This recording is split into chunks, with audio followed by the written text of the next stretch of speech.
démocratique bana ya mboka ya Congo oyo mboka etunda momengo oyo mboka eza mboka emema esengo mpona bakongole nyonso mawa mingi esalaka ke congolaise na congolais bisika azali azose retrouve te na mboka na ye alors ke bakolo mboka nde bazali kose retrouve mingi bakolo mboka nde bazosepela na bomengo ya Congo me bana ya Congo bazosepela mpenza te ata soki na secteur ya sous-traitance okomona ete secteur ya sous-traitance ezalaki bon lelo peut-être avec l'arrivée ya avènement ya Miguel il y a quand même un changement mais avant ezalaki terrible mwana mboka koko se retrouver te na sous-traitance ok même na SMIG ya musala na ministère du Travail et Emploi, mais c'était terrible. Les SMIC n'étaient même pas respectés. Bana mboka, il faut que mboka na biso na makambo ebele o ezali en défaveur ya congolaise et congolais. C'est pourquoi na émission na biso ya poko ya lelo tokobeta masolo etali lisusu révision to changement constitutionnel.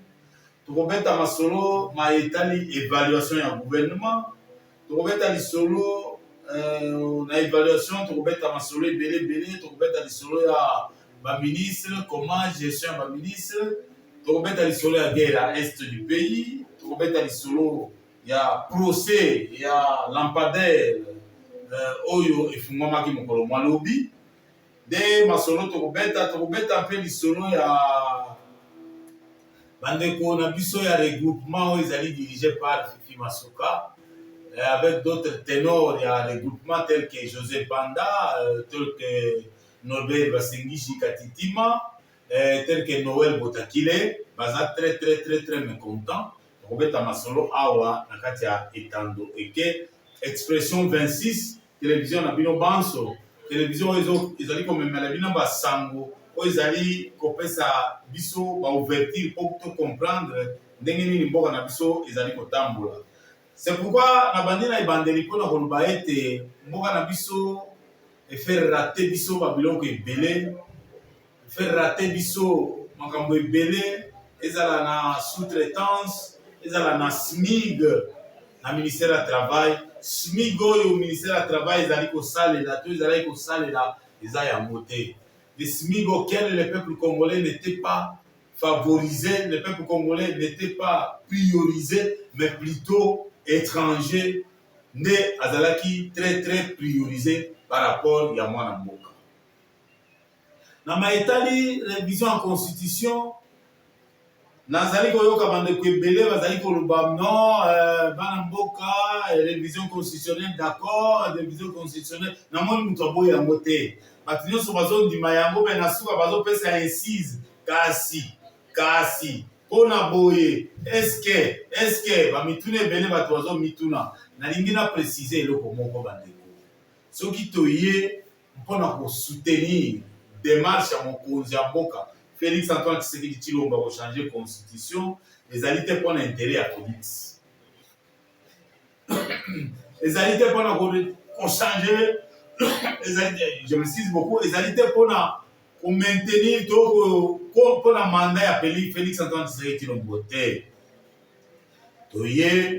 Pour changer constitution, les alités pour l'intérêt à Congolais, pour l'intérêt à Mboka na biso. Alors, nyonso bayebi ete bango nde base retrouvaka. C'est pourquoi na bandi masolo ya sous-traitance ya SMIG. Bazali ko se retrouver na sous-traitance ndenge esalami na philosophie ya constitution. Na SMIG oyo ezali na ministère du Travail ndenge esalami na philosophie ya constitution. Bango nde baza d'accord te. Bango nde bazali kosala lokola bazoko hésiter. Bazoboya te mais bazoko hésiter. Alors, bana mboka ebele pe ba critique balobi mais union sacrée toyoki ba teneur ya union sacrée. Non, bandeko. Union sacrée ba teneur ya union sacrée basi balobi mwana mboka Christophe Mboso Nkodia Mpanga moko ya ba teneur ya union sacrée oyo azali autorité politique ya CRD parti politique cher na ye oyo ezali kokambama na Nicolas Diosha Mboso bandeko oyo mwana mboka tenor ya union sacrée asa pesi point de vue na ye asa pona ya asa lobiete esengeli ko soutenir démarche ya mokonzi ya mboka pas ya ko réviser mais ya ko changer constitution à travers CRD oyo ezali kokambama na mwana mboka président AI Nicolas Diaoya oyo azali mwana Congo azali président à l'intérim. Donc elingi koloba ete mwana mboka Christophe Mboso Nkodia Mpwanga n'est pas allé sur 4 chemins. Mwana mboka Christophe Nkodia Mpwanga n'est pas allé derrière le dos. Mwana mboka akekaka tout droit pour na kolatisa bolingo na ye aza nango mpona Congo, mpona kotalisa bolingo na ye aza nango mpona Congolais ete eloko oyo tobengi constitution tozalaki nango oyo ya 2006 eyaki te mpona kofavoriser Congolais. C'est pourquoi omoni mwana mboka Christophe Mboso tellement atangi buku malamu mpenza a comprendre bafaiblesse nyonso eza na kati ya buku ya constitution. Ndeti nalobi te mokonzi ya mboka lokolo olobi eloko boye nga mutu ya liboso na sote na simbi yango esengeli tokende na changement ya constitution. Mwana mboka Christophe Mboso Nkodia longonya na yo parce que olakisi biso polele ete ozana bolingo ya Congo pe ozali na bolingo ya Congolais. Tikete matondo ezala epai na yo Nzambe akoba kobakisela yo bwanya mpe bakapasité nécessaire ozala mutu ozali kolakisa nzela na biso bakongomani. Vraiment position na yo esali ete olakisa mpenza ete ozali Congolais ya solo. C'est pourquoi na position na ye apesi bandongolo miso ebele banyangraka te ebele loba mokonzi ya mboka Félix Antoine Tshisekedi Tshilombo lokola baza bakongolais te, lokola bazali koprofite na richesse ya Congo derrière constitution ezali koprotege bango yango moni bazali kotelemela bana mboka, yango moni bazali kobundisa bana mboka. Tikete mwana mboka Christophe Mboso Nkodia toyebisa yo te ozali vraiment na soutien total na biso, ozali vraiment na soutien total na biso. Tozo changer constitution ezali pour l'intérêt ya individualité.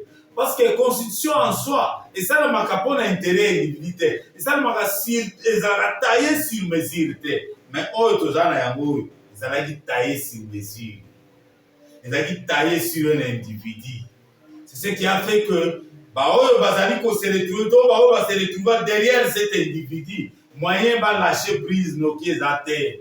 Bazo kende nanu na kokota na gauche na bamanigance ya lolenge na lolenge.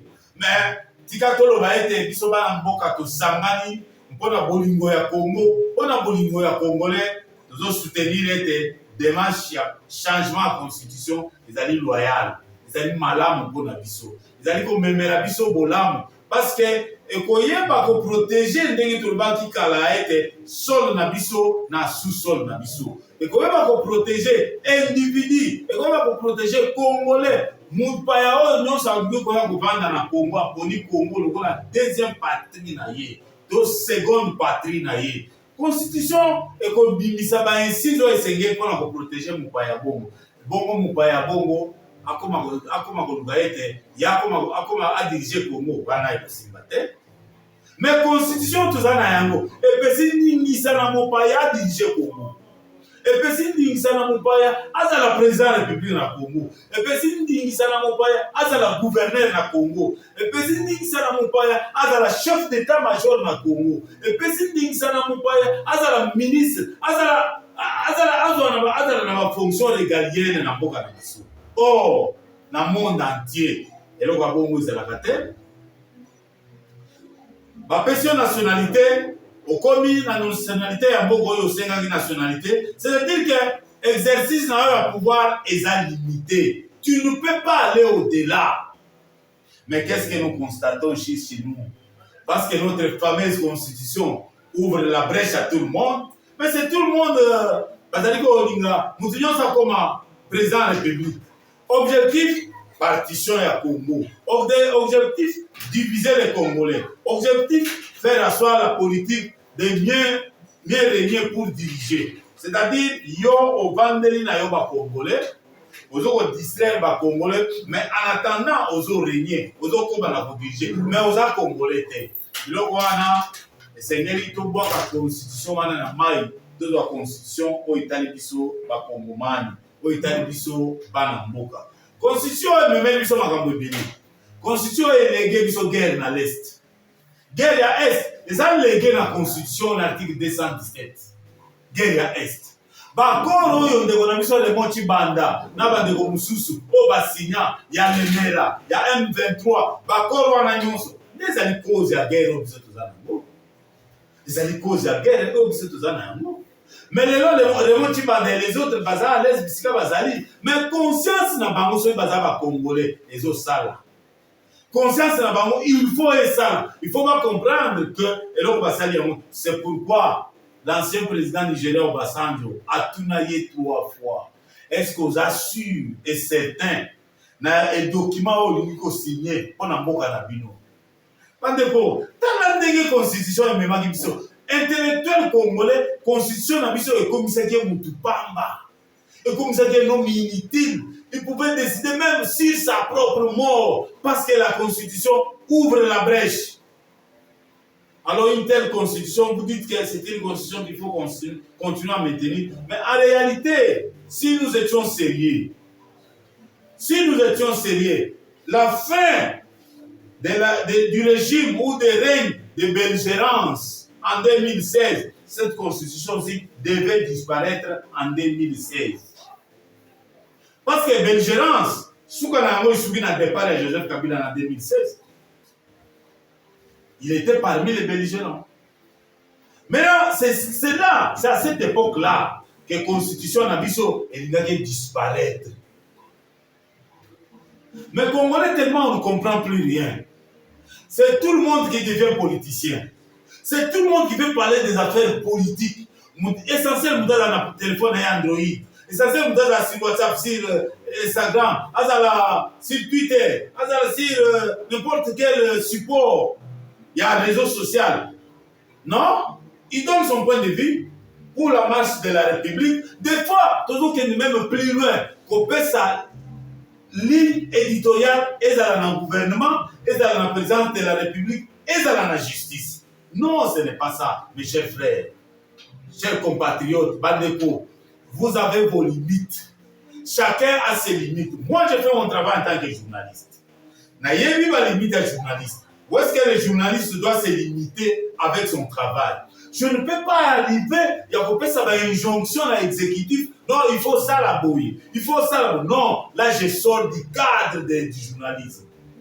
Les journalistes ont apporté une analyse. Comment est-ce que nous pouvons aller pour avancer? C'est pourquoi je vous propose, c'est pourquoi je vous dis, Nazali Kolobanabino, parmi les points qui peuvent faire avancer le Congo, c'est le changement de la Constitution. La Constitution incarne beaucoup de bêtises. C'est par là que je félicite le fils du pays, Christophe Mbosso Kodjapamba, qui a su lever le ton à travers son parti politique, la CRD. Il n'a pas caché son soutien total au chef de l'État. Un type comme ça, vous venez le matin, vous venez le soir, vous cherchez à le faire descendre au nom des principes, au nom d'un certain principe individuel machiavélique, sorcière, je dirais même détracteur. Non, ça ne passera pas. Ça ne passera pas. Mbosso, comme je l'ai toujours dit, c'est un patrimoine. Mbosso, c'est un patrimoine. C'est la seule personne qu'on a moni. Il vous dit la vérité sur la table. Il vous dit comment les choses doivent fonctionner. Il vous dit comment on doit aller de l'avant. Et il vous dit, parce que Félix Antoine Tshisekedi Tshilombo, président de la République, Azana Bolingo ya Congo, Azana Bolingo ya Congo. Ça, c'est lui-même qui l'a dit. Nous devons soutenir les témoins. Nous devons faire l'ongonia témoigner. Est-ce que Moutouabo, il faut les Kanamédias pour l'attaquer? Non, vous commettez l'erreur. C'est la bêtise. Alors, c'est pourquoi la Constitution est léguée biso guerre dans l'Est. Moi, je suis Christophe Mbosso Kodjapamba, quitter les groupes armés. François Nakaka Yakoloba, quitter les groupes armés. Et me mêler Ngambo Nyonso. Bakotele na laboratoire Nyonso. Bakotele Fiti partout. Non, Mbosso c'est quelqu'un à battre. On a quitter les groupes armés. Est-ce que tu peux nous citer les noms de ceux qui sont dans les groupes armés? Dis, vous blaguez avec qui? Vous blaguez avec qui? Vous nous prenez pour des idiots ou vous nous prenez pour les imbéciles? Si tout le monde, si les autres sont des marionnettes, il faut voir qu'il y a des Congolais qui ne peuvent pas être des marionnettes. Il y a des Congolais qui sont crédibles, qui soutiennent, qui défendent leur propre pays. Nous ne sommes pas des marionnettes. Comment pouvez-vous demander ça à un grand homme comme Christophe Mbosso Nkoda, une figure politique emblématique, une figure de renommée internationale? Ok, tout n'est pas ça, groupe armé. C'est quoi ça? C'est un jeu de ping-pong. Il y a d'autres gens qui sont Congolais. Dans le monde, la campagne, tant que vous voter, il faut voir qui tu vas voter. Nani ok qu'on peut savoir. Qu'on vote parce qu'il y a un franga, un billet vert, un t-shirt, un pan, un bassin, un voter. Il faut que la motozo qui vote. Azanani. Il peut aussi voter pour Nani. Tout à l'heure. C'est pourquoi nous allons tomber là vraiment pour un soutien. Il y a mon mboka na voix au parti na ye et lever pour nous soutenir démarche à mon cousin mboka. Nous allons soutenir peut que tout le monde mboka Christophe Mbosso Nkoda matondo mingi pour nous sala oyo. Nesali que guerre est lelo ezala ndenge ezali. Nicolas constitution. Et même biso makambo ebele. Alors donc, généralement, pour la mettre à l'isolo, il y a évaluation, il y a gouvernement. Pendant que Sotolandi était gouvernement, dans le conseil des ministres, il y a Souka Mokonzambo Kalbaki, non, il faut évaluer le gouvernement. Pour évaluer le gouvernement, pour évaluer l'action, il y a ministre Moko na Moko. En commençant par Madame la Première ministre. En commençant par Madame la Première ministre. Quelle a été votre action? Ou quelle est votre action? Si vous avez l'évaluation, il y a un ministre. Alors, pour l'évaluation, il y a un ministre. Je me suis intéressé dans le ministère de la Finance, et dans le gouvernorat, il y a là-bas. Parce que les alliés dans l'institution en Boka Nabiso, ils allaient évaluer. Tika Sabino était moi en Boka Doudou Famba, les ministre de la Finance. Moi en Boka Doudou Famba, Longonia Nayo. J'ai compris maintenant que Congolais, ils doivent s'attaquer dans le mouton réellement pour ça la moussala.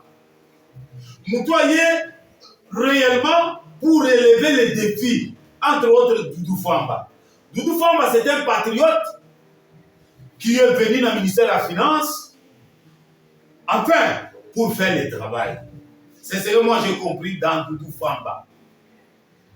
Doudou Famba, c'est pas bec et ongle. Pour être, en tant que ministre de la Finance, ma camion soit alignement. Dernièrement, le lundi, Doudou Famba a un secteur, il y a un pétrolier. Doudou Famba le dit, sur ordre, il y a premier ministre. Moi, j'ai dit, Soumima, Longonia Nayope. Sur ordre, il y a premier ministre, Doudou Famba a passé ordre de décaisser. Oh, il y a une barrière, il y a un pétrolier dans le Congo. Ça signifie que, mais quand les alliés voyaient les bossos, biso to kozala na problème, il y a barrière, il y a pétrole, il y a carburant, disons, nous avons problème, il y a carence, il y a carburant. Parce que, de toute façon, en attendant l'apurement complet, les exploits pétroliers, les exploitants plutôt pétroliers sur le sol congolais ont été encouragés à recouvrir aux découvertes offertes par les banques commerciales pour gérer les besoins de trésorerie en attendant l'apurement complet. Bandeko, bisolo etali ba pétrolier ezalaka chaîne bapesa ngomba bon te pe kata na kate etambolaka etambolaka lokola chaîne lobi ezolandana mais en attendant oyo esengeli ekomela bango ekomeli bango. Il a profité de l'occasion pour réaffirmer son engagement envers la bonne gouvernance, soulignant que les pratiques de mauvaise gestion n'ont plus place durant son mandat. Bandeko, mwana mboka Doudou Famba, félicitations à yo. Doudou Famba est en train de se battre pour la bonne gouvernance. Doudou Famba, vous vous rappelez, na ba conseil des ministres ya Ebandeli, abetaka lisolo. Bandeko mususu ba ministère mususu, gouvernement libisa mbongo pona ko bakisela na ba fonctionnaire, mais oyo ba ministère wana basala. To bazali kokoba kosala, bazozwa miette, bazobakisela na chaque fonctionnaire. Or, yango ndete ba montant oyo esengeli babakisela na ba fonctionnaire. C'est pourquoi, bandeko na ngai, mes frères, chers compatriotes, ba ministère ebele ezosala bagaffe trop. Ba ministre ebele bazosala bagaffe. Comment le gouvernement donne le go pour bakisela ba fonctionnaire mbongo? Mais vous prenez l'argent, oh, bah, na ba fonctionnaire, vous mietez yango lisusu, vous bakisele bango ba miette, le reste, c'est pour vos intérêts.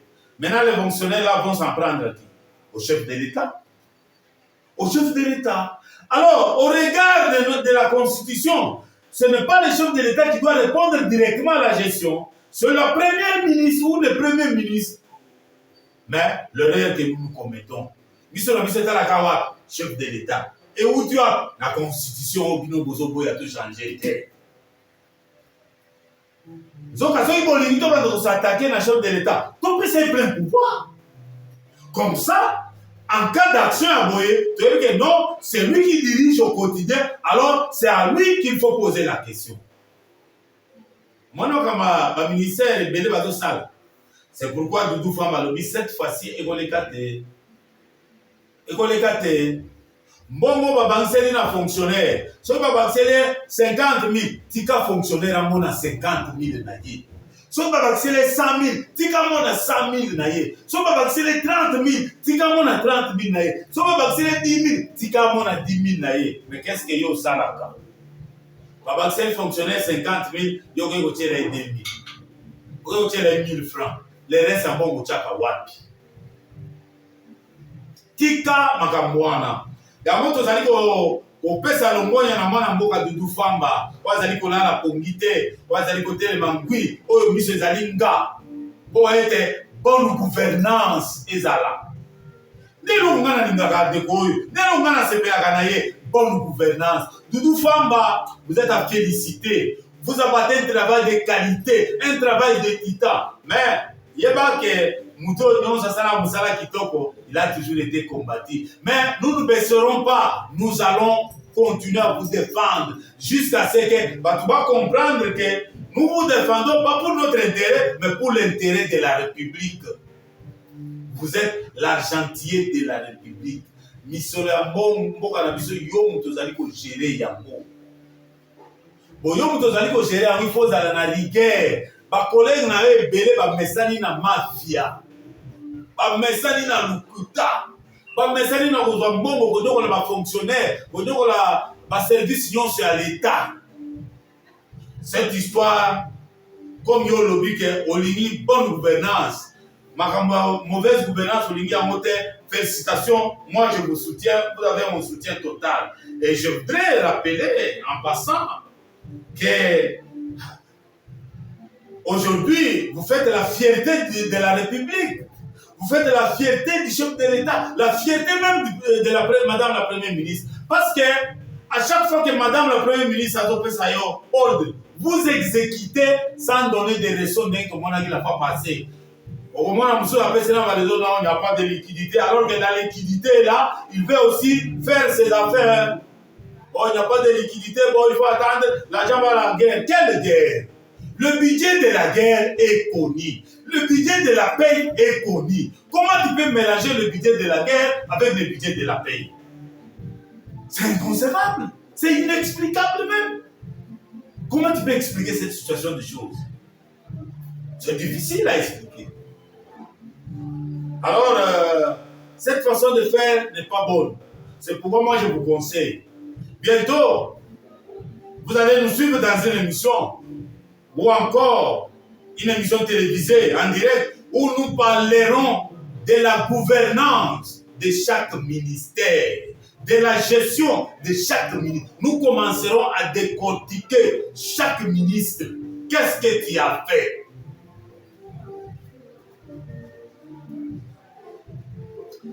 C'est très bien d'évaluer le gouvernement. C'est très bien d'évaluer le ministère. C'est ça un pays qui vit. C'est ça un pays qui veut que le peuple n'aille à la malam. Parce que s'il n'y a pas l'évaluation dans un pays, c'est du désordre total. Si comme moi, Félix Antoine Tshisekedi Tshilombo, azali qu'on a une initiative ya kitoko boye, yo yebisa biso ke to changer constitution te, likolo ya banyangala kata o bazali ko bunisa biso butumo ina esa pays, likolo ya banyangala kata o basombi mapangu, o basombi ba terrain, o ba équiper bazana biloko ndenge na ndenge. Non. Mboka echangeaka se bongo. Mboka echangeaka se bongo. Ya ngai na regretaka. Ba président bazalaki liboso. Soki bango pe bazalaki ata un pas. En commençant par Kasavubu, bien qu'il n'a pas eu beaucoup suffisamment de temps. Tozi Mobutu, ce qui présente Mobutu paix à son âme. Azoki na mandat na ye, il a raté sa gouvernance. Après 32 ans, s'il avait fait un pas, un gros pas, quand Moussa bien que c'était éphémère, à Salata éphémère, Joseph a sali 18 ans ou 20 ans. Si aussi Joseph avait fait quelque chose. Lelo Félix akoko bandela zéro te bisika bandeli pour la Congo. C'est ce que biso tozobosa na ke président de la République Félix Antoine Tshisekedi Tshilombo abandela kola abandeli kotonga Congo ko banda na fondation atie mira fondation abandi kotonga Congo etongama. Pona nini kwaza mwana mboka? Pona nini kwaza bolingo congolais? Pona nini kwa lingi Congo? Donc, il est impératif qu'on a changé la constitution. Soit béni, moi, Namboka Félix, moi, Namboka Christophe Mboso Nkoda Panga, pour un soutien dans le changement de la constitution. Alors, dans le bien du ministère de la Finance, pour Nangaï, d'après mes analyses, d'après mes enquêtes, je constate que Doudou Famba a parmi les bateaux Bazaliko Bunda pour être Mboka Nabissé qui est des Bousso. Donc, Doudou Famba mérite d'être reconduit encore, d'être maintenu comme ministre des Finances. Parce que, à la Kissibiso, il est vraiment, il est plus proche de la population. Azana Bolingo, Congo, Azana Posete, Congo et Kendeliboso, il est d'accord avec la bonne gouvernance. Mais de toutes les façons, mon non. Mais ce gars, mon toit est pour la bonne gouvernance. Pour la ligne changer, c'est normal. On ne peut pas continuer à défendre un voleur parce qu'il est votre frère. Non. Non, arrêtons ça. On ne peut pas continuer à soutenir un voleur parce qu'il est de votre famille. Non, arrêtons ça. Mais il faut mettre quelqu'un qu'il faut à la place qu'il faut pour que au sa mission na yo, pour que au sa musala mayo, au cha banane, bateau moni ke bakoki ko aider yo na musala. Mais si bateau nyonso au cha, ça va membre de la famille non, là c'est dangereux. Ah, là je ne serai pas d'accord. Là c'est dangereux. Moi je fais du journalisme. Je ne viens pas ici pour faire du charabia de n'importe quoi. Non, je fais le journalisme. Mobutu nous disait Batu ya Kabila na yo mi balé d'accord. Misato c'est du tribalisme. Alors yo Batu ya Kabila na yo pourquoi la évolution est connaître mitano d'accord. Zomi c'est du tribalisme. Ndema comme photo yé. Ne nous bombardez pas les membres de ta famille, vos épousettes. Non. Prenez les gens qui peuvent vous aider dans ce travail-là. Wana pona maitali mwana mboka Doudou Famba dans longonya na yo mwana mboka tikete okoba na usala musala mwayo. nauti kobeta lisolo ya bana mboka misatu oyo bazali kopotana au sein ya union sacrée oyo bazali na regroupement oyo ezali kokambama na ndeko na biso ya mwasi Fifi Masuka oza gouverneur ya Lualaba. Bandeko na biso bana mboka oyo bazali kopotana mpona maetali ndenge toyoki ndenge tolandi ke mwana mboka Fifi Masuka azali kosalela makambo na lolenge na ye bake même plus loin kosoutenir balobi mwana mboka Fifi Masuka ye comme regroupement na bango eza na 26 députés nationaux bazwaki chance tobe yango chance parce que bato baza na 40 députés batiki kozwa ministère mibale te mais ye azwi 2 ministères. C'est une grâce, c'est une grâce. Mais bana mboka oyo baza na ye José Mpanda na Norbert Basengeshi et puis mwana mboka Noël Botakile baza lisusu d'accord na ye te mpona bango afluaki bango akosaki bango mais eloko esali bango mpasi ya komona ete baministre oyo ya boni ye moko ministre affaires sociales na ministre ya jeunesse Madame Noëlla et Madame Noëlla ndenge komona ezali koloba Madame Noëlla et ya Gana Kato oyo ezali na jeunesse nde kota ya gouverneur Fifi Masuka mpona bango c'est une déception. Mpona bango Noëlla azo décevoir bango. Mpona bango Noëlla azali kosala mosala kitoko te. Et puis cela est parti na mauvais choix ya gouverneur ya province Fifi Masuka. Mais bana mboka tika toloba ete wana eza point de vue na bino. Na kolanda penza bato bako kopesa bino raison tout comme bako kopesa bino raison te. Mais ngai lokola mopanzi sango tika naloba na bino banso ezala ndeko mwasi Fifi Masuka oza gouverneur ezala bino bandeko misatu mibale baza ba sénateur moko azwi chance ya kozala réalité tika toloba na bino ete na nyonso quel est l'intérêt de la République démocratique du Congo? Intérêt à la République démocratique du Congo et ça wapi.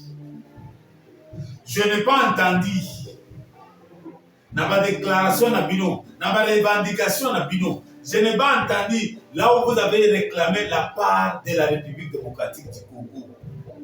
Vous ne réclamez que votre part. Mais où est la part de la République démocratique du Congo?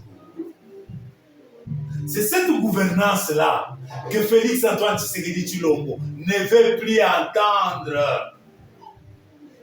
Félix Antoine Tshisekedi Tshilombo ne veut plus cette gouvernance-là. Il y a besoin d'action publique comme ça y a comme action privée et comme individuelle.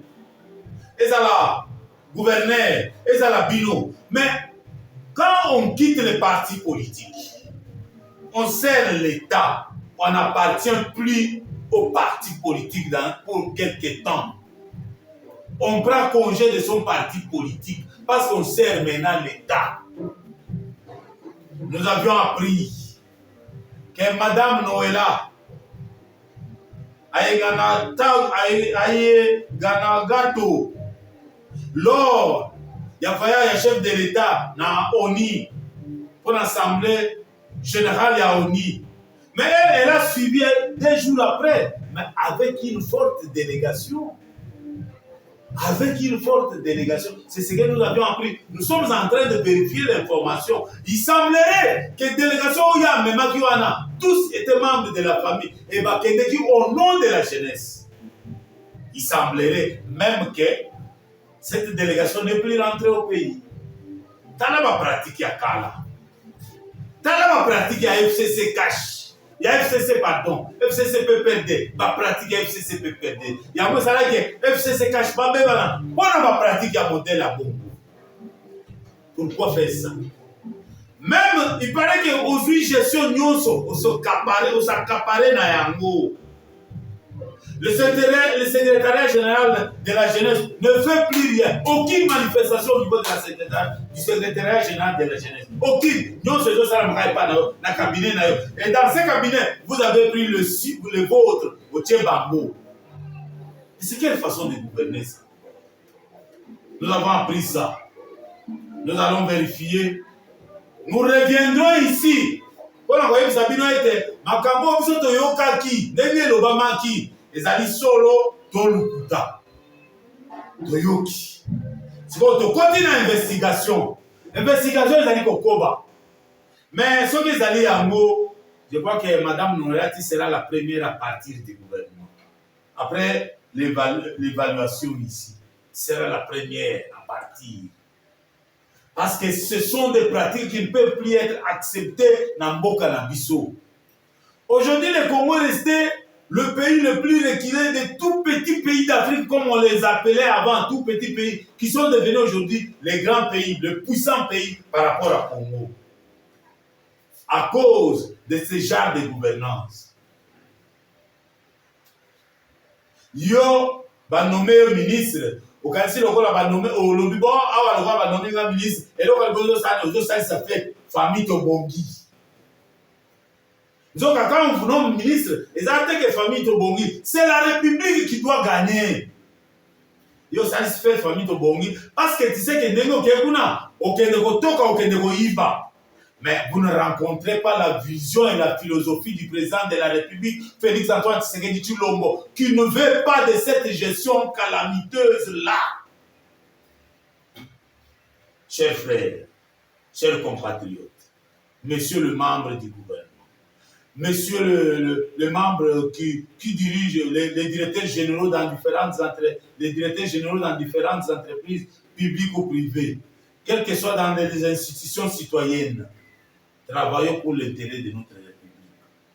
Beau et cher pays. C'est le seul moyen de na sous-développement. Si nous avons conscience, nous devons travailler pour l'intérêt du pays. Arrêtons cette histoire de comment on a individu, de comment on a tribu. Ça nous ramène au rabais. Ça ne nous avance pas. Ça ne nous permet pas de nous développer. Parce que Tolingi Kolobela maïtali tribalisme, maïtali individu, maïtali régionalisme. C'est comme ça que l'homme l'a compris. Depuis longtemps, il avait mené une étude. Hein. Qu'est-ce qu'il faut pour les Congolais? Non, il faut les opposer entre eux. Quand on va allez, nous on profite. Et il y a même des grands intellectuels mais ils sont dans ces histoires-là. Mais c'est là qu'on a nommé c'est qui? Il vient d'où?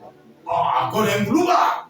Ou encore quelqu'un de l'Équateur? Ou encore quelqu'un du Congo central? Non, mais cette fois-ci, Congo central a tout gagné. C'est le cas, il y a nos frères du Katanga qui alimentent chaque fois le tribalisme, le régionalisme. Nos frères du Katanga. Mais les Katanga, les grands Katanga, les mandats passés du chef de l'État, c'est la province la plus servie de toutes les provinces. Je dirais même actuellement aussi c'est pareil. Qu'est-ce que les grands Katanga mandent? Qu'est-ce que vous deviez être le premier à soutenir Félix Antoine Tshisekedi Tshilombo. Mais c'est au grand Katanga qu'il y a beaucoup de mensonges, beaucoup de bêtises, beaucoup de tractations, d'insécurité au Katanga. Mais ça passe. Vous voulez que Nana vous prêchez pour vous changer. Alors, maintenant, comme je parlais de la gestion des ministres qui sont, des ministres qui sont au pouvoir, je l'ai dit dans mon speech, je me suis intéressé aujourd'hui pour le ministère de la Finance. Wapindeko na biso Doudou Famba azali ko sala musala kitoko azali ko bunda po ete bonne gouvernance ezala installée. Félicitations à lui. Je me suis attardé sur la gestion du ministre de la Jeunesse, Madame Noëlla Yaganatako. Wapi sa gestion, elle est d'ailleurs douteuse, discutée de tous. Mais avec ce que nous avons appris, mais si on découvre que les informations vous donnez ici sous réserve sont sincères et réelles, en ce moment-là, nous reviendrons pour étaler tout ce que nous avons comme élément sur notre petit écran. Nous avons mis en garde de Ronabiso Fifi Masuka. Attention, ce n'est pas parce que Badari Koku Misayo, ce n'est pas parce que Badunion Somazolo, on parle de toi, que tu dois t'enorgueillir. Non, ça sera une erreur. Il faut se faire serviteur de la République et non serviteur de l'individu. Moi, personnellement, j'apprécie ta gestion. Moi, personnellement, j'apprécie ta gestion. Mais ne rentrez pas dans ces histoires-là, tribalo, ethnico, provinciaux, non. Norbert Basengezi qui a été à la CENI, qui a été ministre de l'Agriculture, par le passé d'ailleurs, il semblerait par le passé, il y avait des tracteurs qui avaient disparu, mais on citait parmi les noms de personnes qui étaient dans cette action-là, on citait aussi son nom. Réclamer, c'est bien. Mais vous devez d'abord faire votre autocritique. Misala yo mon autocritique. Qu'est-ce que moi j'ai fait? Qu'est-ce que moi j'ai déjà fait pour cette république? Est-ce que ngana simi passé? Est-ce que ngana simi ngana détourné? Est-ce que ngana sali mabe la Congo? C'est bien, c'est votre droit, vous pouvez revendiquer, mais je vous en prie, faites-les de manière légale. Si madame la gouverneure, Fifi Masuka, a constaté que c'était une erreur, mais vous pouvez réparer. Le linge sale, c'est là avant famille. Cette histoire, ça n'apporte rien à la République démocratique du Congo. Ça n'apporte aucun changement à la République démocratique du Congo. Donc, madame Fifi Masuka, mais quand vous harmonisez votre point de vue, vous avez ça na bango. D'ailleurs, na sepelaka parce que façon, vous allez gouverner là-bas, toi la panthère de là-bas, toi la gendarme de là-bas, combat na rythme wana. Yako Simba province ke. Ba gouverneur mususu bazwayo lokola exemple. Bazwayo lokola ndakisa. Bon là-bas ke de boso. Là-bas ba etelema province moko ya RDC, les opela, les autres, ça serait une très bonne chose. Yango nde il faut ko sala ndeko na ngai. Yango nde il faut ko tia na marche. Comme je parlais des ministres et de la gouverneure en fonction, maintenant laissez-moi parler du procès de lampadaire. Oyo, procès à lampadaire, il faut moi Kilobi. Des fois, nous nous posons tous des questions. Est-ce que nous maîtrisons tous les méandres de la justice? Est-ce que tu y as une justice et ça dit au temps?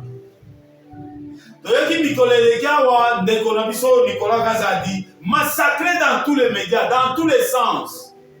On a dossier à lampadaire, mais justice, semble-t-il, est blanchie et innocenté.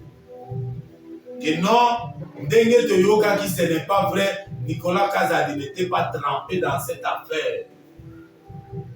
Je voudrais vous dire tout simplement ici, je ne peux pas aujourd'hui vous dire oui ou non. Je ne peux pas non plus me prononcer contre oui, contre ou non la justice. Non. Je vous promets tout simplement, dans quota d'enquête, dans quota de recherche. Ce qui moi na mboka aza innocent dès que justice le il faut vous innocenter, il faut vous laver, il faut vous soukolayer de tout soupçon. Il le mérite. S'il est innocent, il faut vraiment le faire de manière honnête, correcte. Et quand vous allez le faire, il faut prouver aux Congolaises et Congolais, parce que la justice est rendue au nom des Congolais, qu'effectivement, notre frère qu'on avait accusé par ses détracteurs n'était pas dedans. Ça sera une très bonne chose. Une très bonne chose. Une très bonne chose. Mais n'oubliez pas que l'IGF, c'est l'IGF qui a enquêté sur ces dossiers. L'IGF peut certainement avoir des traces. Est-ce qu'avant de rendre cette décision d'innocenter Nicolas Kazadi, vous êtes entré en contact avec l'IGF? Vous êtes entré en contact avec l'IGF? Est-ce que vous avez interrogé l'IGF? Si c'est le cas, Dieu merci. Si ce n'est pas le cas, c'est là qu'il faut commencer. Mais attention, on peut toujours interjeter appel. Tout le monde a battu. Tout le monde a battu dans Mokoyo. Condamné bango. Justice et salama ba condamné bango autant d'années. Mais ba kenda ba interjeter appel. Ba réhabiliter bango ba sukola bango. On ne peut pas entrer dans cette aventure-là. Nous voulons que la justice soit réellement indépendante. La justice soit réellement une justice équitable. Une justice pour tous les Congolais. Les Congolais, bana Congo, bana Mboka. Tika toye sabino ete awa tozali ko kende malema na suka ya émission na biso. Tozali ko koma na suka peza ya émission na biso. Ngonga na biso sili ko poussa na donc comprendre que nous allons avoir pour le Congo. Alors, la justice est équitable dans tout le monde. Awa, na lina beta li solo ya mwana mboka Matata Mponyo. Matata Mponyo boyemi na plénière la budget. Matata Mponyo alobi, il est la seule personnalité politique, le seul homme politique oyo akomela IGF que aya audité gestion naye ko bandatanga zali na Besoko lokola directeur général ko bandatanga zalaki ministre de finance na ndenga zalaki premier ministre. Alors azali le seul homme politique ya Congo. Bolobini donc c'est chance toyokaye. Oui, la justice jusque là il bénéficie encore de présomption d'innocence. Jusque-là, ils bénéficient de présomption d'innocence. C'est ça le journalisme, mes chers frères. Ils bénéficient de présomption d'innocence. Donc, c'est vrai, la justice populaire peut les condamner, mais la justice, au vrai terme du mot, doit se dire en toute responsabilité. S'il est innocent, il est innocent. Il faut l'innocenter aussi. Parce que moi, je Matata Mponyo, je continue à accepter. Pour le mission de la justice, c'est problème politique. On voulait l'écarter dans la course présidentielle pour naïe. Mais il y a justice. Salam salam yo. La kisabiso, denga makambo ezali. Mais ce qui est innocent, Botika est innocent. À quoi Moussala Naye, le député national, il est aujourd'hui député national, un ancien premier ministre honoraire, député national, qui travaille pour l'intérêt du pays. Moi, je crois que laissons cette affaire entre les mains de la justice. Nous, des journalistes, bien sûr, nous ne pouvons pas donner une certaine influence à la justice. Pour dire la justice doit nécessairement le condamner parce que Batunion se va condamner là où tout le monde se diriger, ça a toujours direction contraire.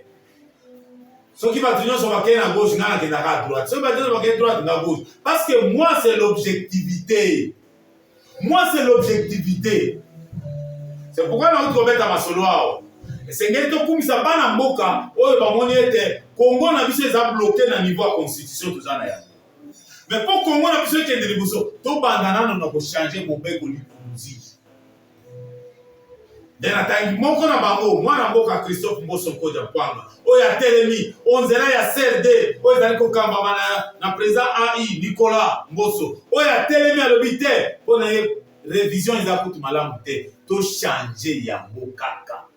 Nicolas Mwana Mboka félicitations na yo, félicitations na président autorité ya parti politique Christophe Mboso Nkodia Mpwanga oyo balakisi nzela na bakongomani ete nzela ya kitoko yango oyo mokonzi ya mboka azali kotrace mokonzi ya mboka azali kotrace nzela malamu mpona Kongo tolingi te lobi ekoma président azalaki na raison président alakisaki biso nzela non wana eza ndoto ya baba tolingi yango te biso tolingi du vivant de la personne tosoutenir ye ndenge mwana mboka azosoutenir ye tala oyo vraiment tolingaki kokamola biso na bino na pokwa kombo na ngai mwana mboka Joël Nomakweya Kombe journaliste oyo azali mingi spécialiste de questions politiques et parlementaires numéro na ngai ezali 084 098 79 45 084 098 78 084 098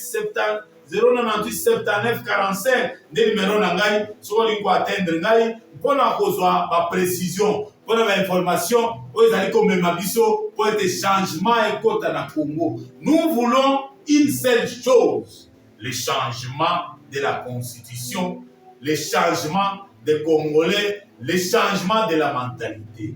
Nous ne pouvons plus développer, nous ne pouvons plus soutenir jusqu'à ce jour la haine tribale, le tribalisme dont font montre certaines personnalités, que ce soit politique, que ce soit religieuse. Ok, bandeko musu ba mimbenga basali nzambe, mais batoni na haine tribale. Mais il s'est dit pasteur, il s'est dit homme de Dieu, mais atoni na haine tribale. C'est une honte. Merci beaucoup. Donc, on a une émission à Balassi.